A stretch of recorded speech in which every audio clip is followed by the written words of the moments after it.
शेतकऱ्यांसाठी कळवळणारे.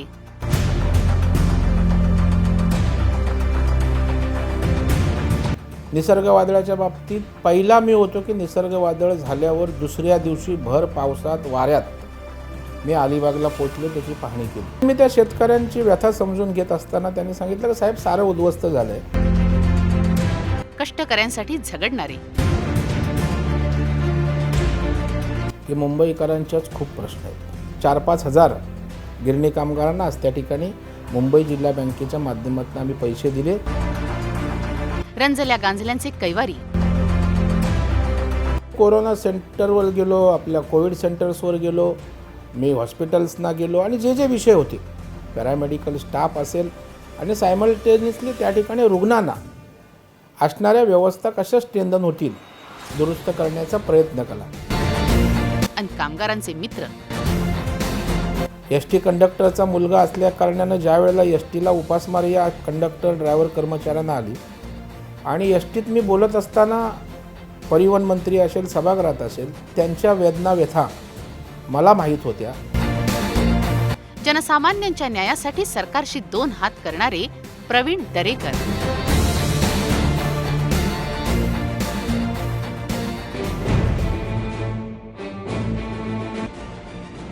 16 डिसेंबर 2019 ही तारीख महाराष्ट्र विधान परिषदेच्या इतिहासात वेगळं महत्त्व अधोरेखित करणारी ठरली आहे.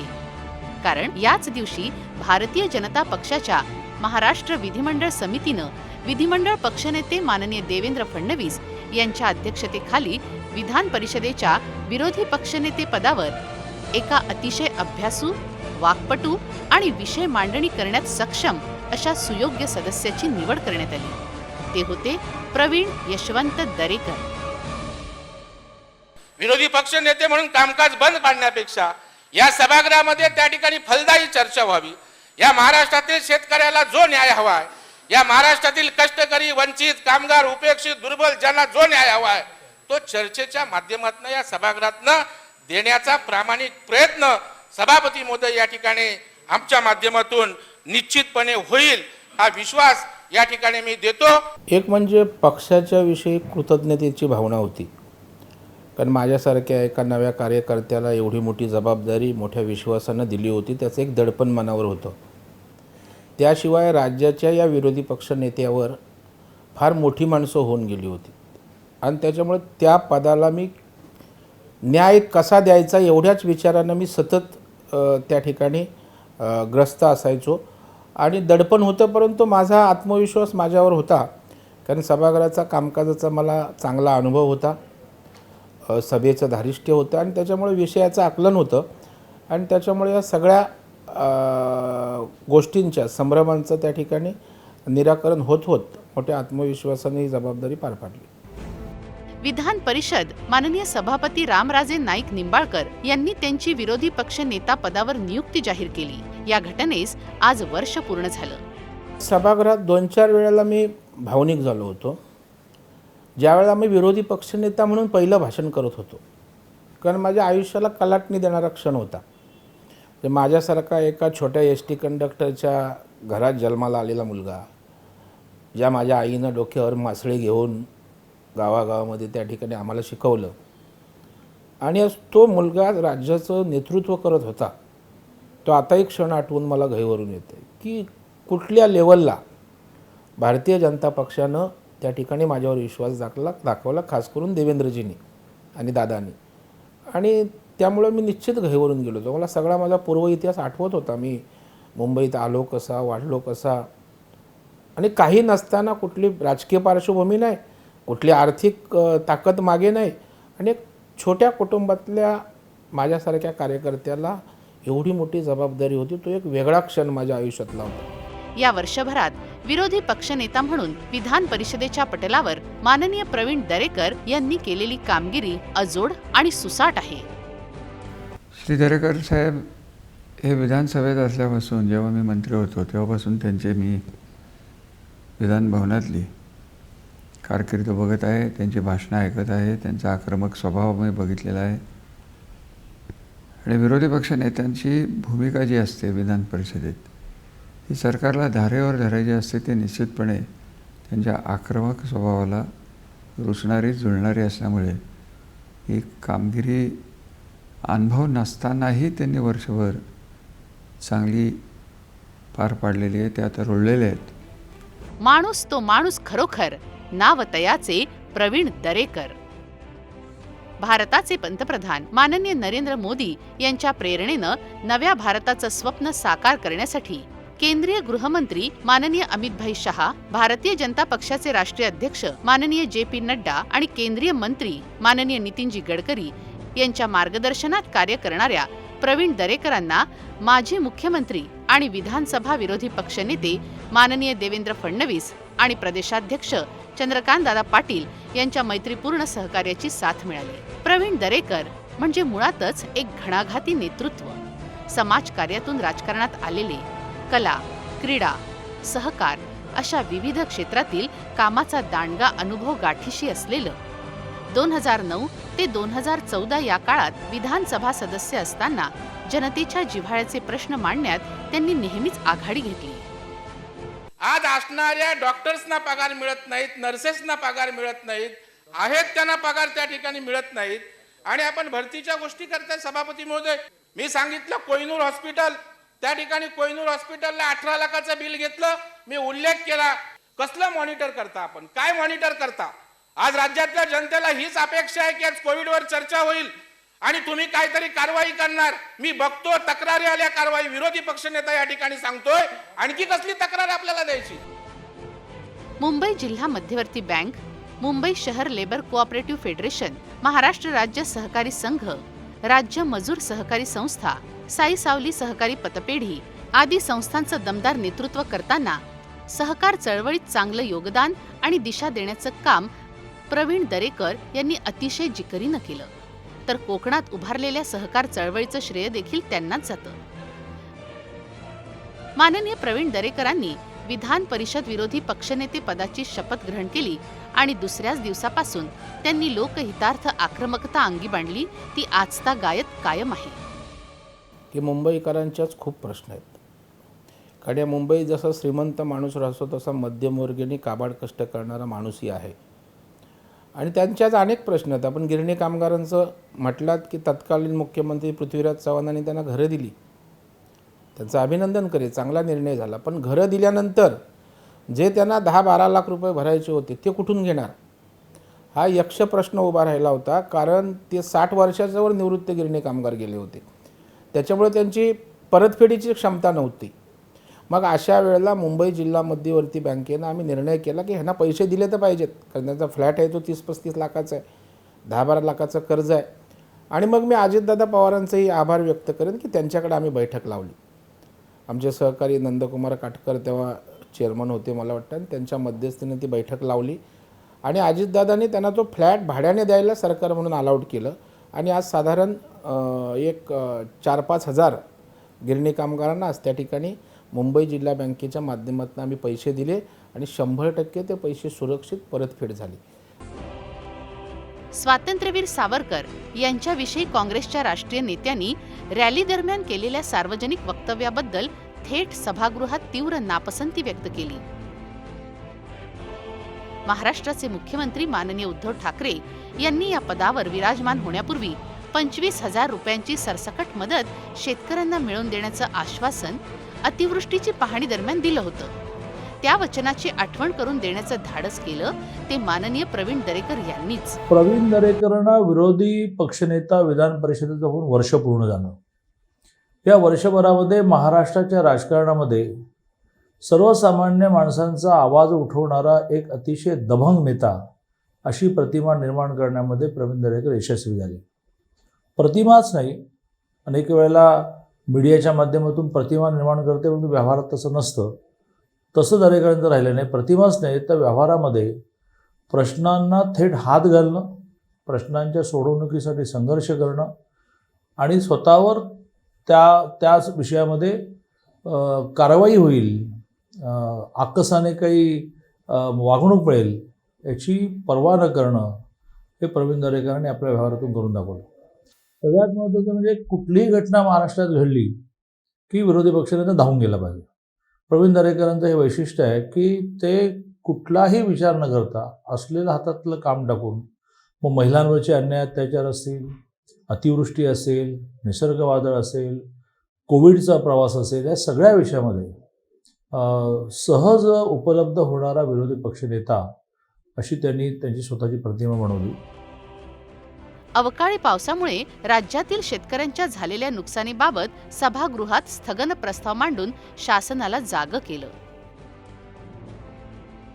महाराष्ट्रात कोरोना संक्रमणाच्या काळात माननीय प्रवीण दरेकर यांनी केलेलं कार्य त्यांच्यातील लढवय्या कार्यकर्त्याचं दर्शन घडवण्यास पुरेशी आहेत.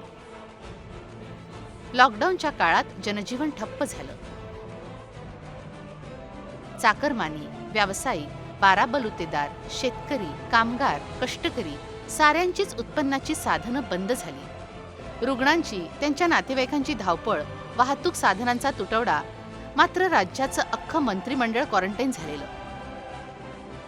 लोकसेवक या नात्यानं कर्तव्य पार पडण्याचा निश्चय करीत माननीय प्रवीण दरेकर सर्व शक्तीनिशी उभे ठाकले.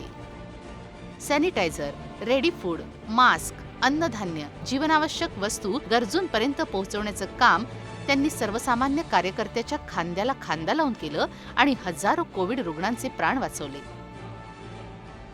रुग्णांची दुरावस्था, त्यांच्या व्यथा जाणून घेण्यासाठी रुग्णालयांना भेटी दिल्या आणि अन्य वैद्यकीय कर्मचाऱ्यांच्या सुरक्षेचा विषय ऐरणीवर आणला. सगळी व्यवस्था आहे ना नीट? हा? तेच बघायला आलो मी. तरी अडचण नाही आहे ना? खरं म्हणजे विरोधी पक्षनेता झाल्यावर मला एक आव्हानात्मक काम जे मिळालं ते कोरोनाचं संकट.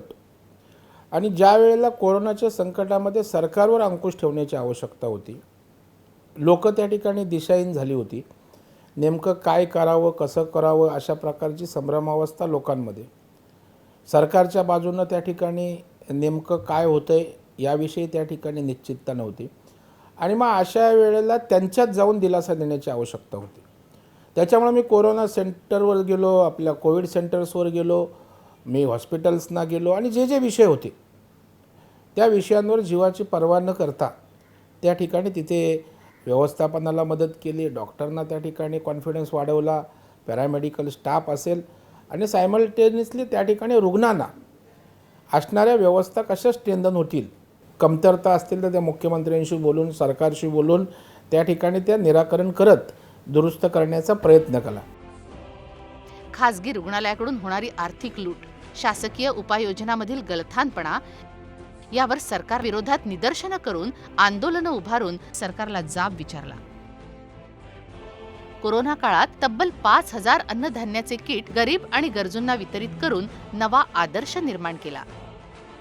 गावाकडून भाजीपाला आणून शेतकऱ्यांना पैसे मिळतील, इथे लोकांना उपलब्ध होईल. दुधाच्या बाबतीत तसंच केलं, फळांच्या बाबतीत तसंच केलं आणि एकंदर मुंबई शहरामध्ये नीटपणे जनतेला त्या ठिकाणी जेवढं काही देता येईल ते पक्षाच्या माध्यमातून आणि मी त्या ठिकाणी देण्याचा प्रयत्न केला.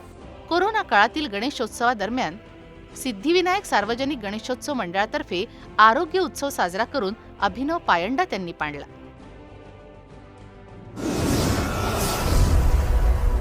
याच काळात कोकणाला निसर्ग चक्रीवादळाचा मोठा तडाखा बसला. मात्र कोणत्याही बिकट परिस्थितीशी सामना करण्याचं कसब अंगी बांधलेल्या माननीय प्रवीण दरेकर यांनी आपल्यातील धीरोदात्त स्वभावाचं दर्शन महाराष्ट्राला घडवलं. जसं सोनं तावून सुलाकून निघत असतं तशा प्रकारे विरोधी पक्षनेता म्हणून ह्या संकटाने मला तयार केलं. निसर्ग वादळाच्या बाबतीत पहिला मी होतो की निसर्ग वादळ झाल्यावर दुसऱ्या दिवशी भर पावसात वाऱ्यात मी अलिबागला पोचलो, त्याची पाहणी केली.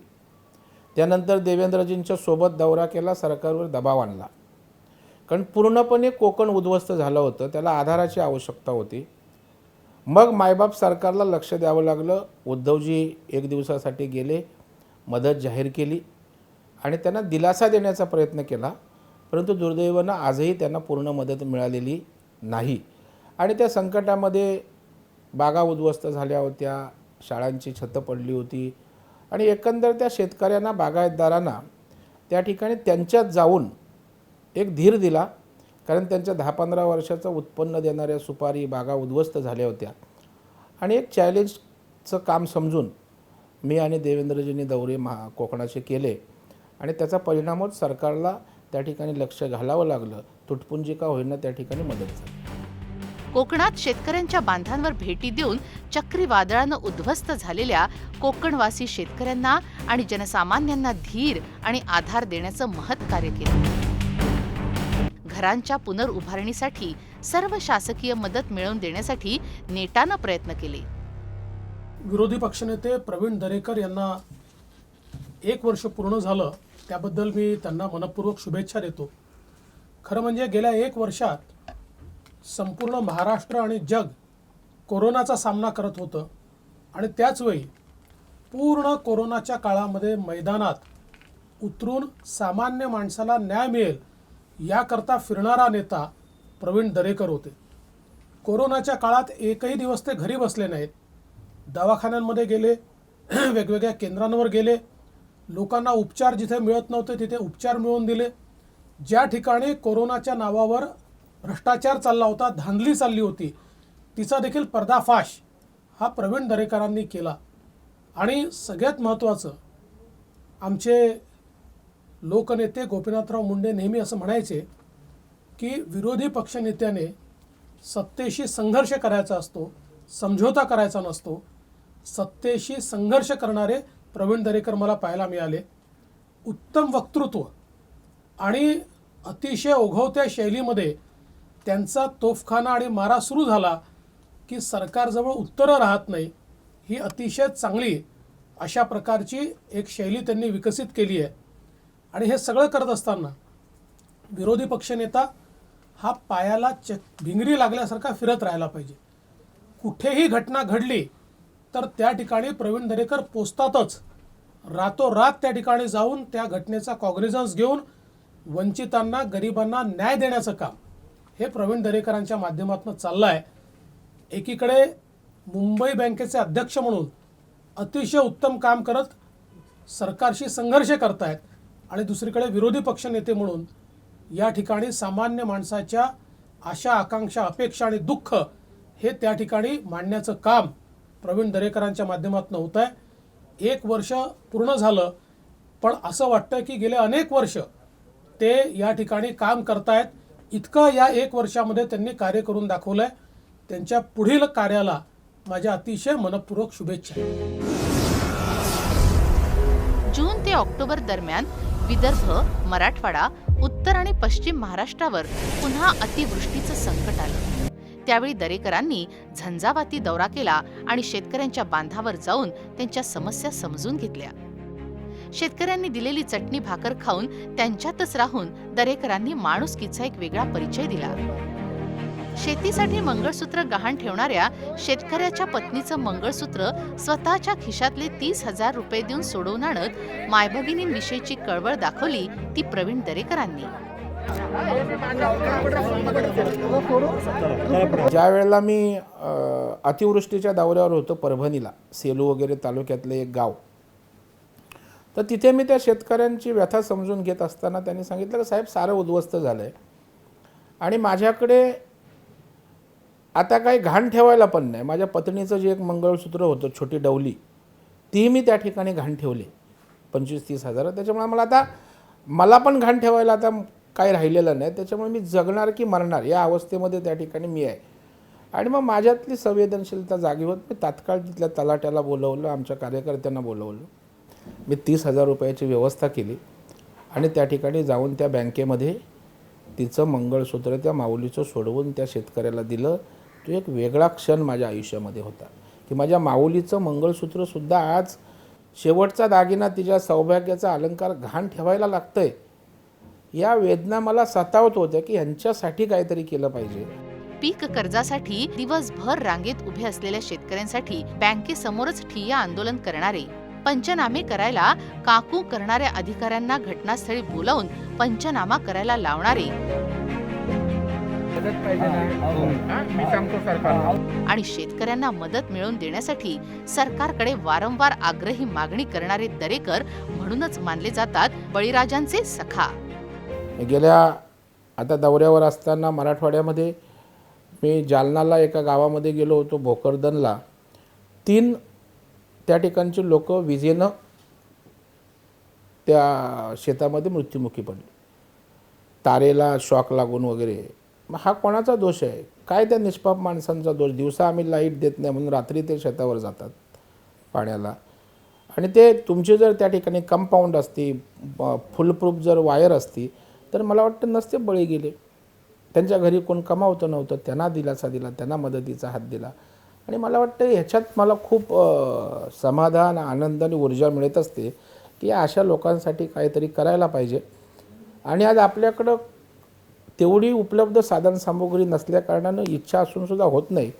परंतु निश्चितपणे येणाऱ्या काळात ह्या विषयांवर काम करत समूळ ह्या गोष्टी नष्ट कशा होतील यावर निश्चितपणे भूमिका घेत काहीतरी शासनाला, सरकार म्हणून त्या ठिकाणी करायला लावू. आणि भविष्यामध्ये एक अभियान म्हणून असे विषय घेऊन त्या ठिकाणी काम करण्याचा मानस मनोदय आहे.